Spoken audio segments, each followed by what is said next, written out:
Hi guys, welcome back to another home and garden channel video. Welcome back.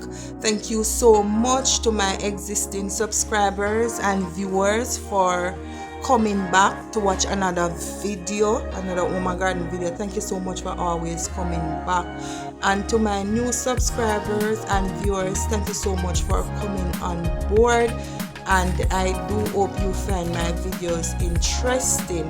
If you are new here, my name is Kareem. Alright, so in this video you will see me planting some scallions, and I've planted some scallions over 2 weekends. And in the last part of the video I planted the last set of scallions on a goodly Saturday evening until dusk catch me. So come along with me on this journey. I did not fortify the soil, but as I go along, after like a week after, I am going to use some organic fertilizer to fertilize these scallions, right? So you can use like fish emulsion, liquid fertilizer for scallions. You can use seaweeds as well.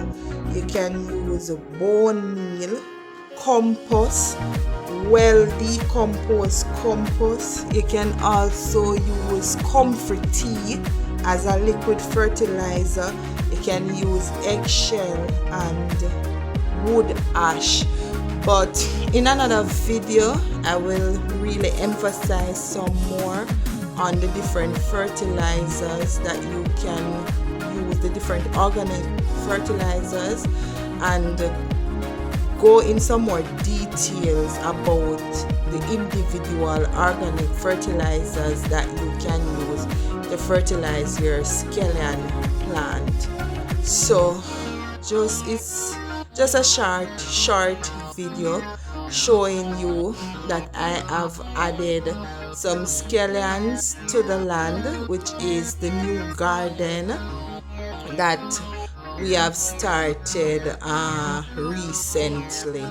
Alright, so I do hope you find this video interesting. Alright, so it was about 2 pounds of scallions that I bought at the market, and I do hope to increase from this amount. So just look, you see that dusk catch me, and I am determined to plant these scallions out. The mosquitoes are out, the sandflies are biting, but I am determined to get these scallions in the soil. Yeah, I'm so determined about this. So I'm not going to let the fact that dusk catch me really stop me from putting these scallions in the earth. So I am on the hillside at the top part of the land, and this is the hillside part way up. So even if rain even fall a lot, these scallions will not be affected very much because the water will just run off, because scallions do not like too much water. Thank you guys for coming along with me on another journey while I plant my scallions. Thank you so much. I do love you and I do appreciate you. Thank you for your love and support.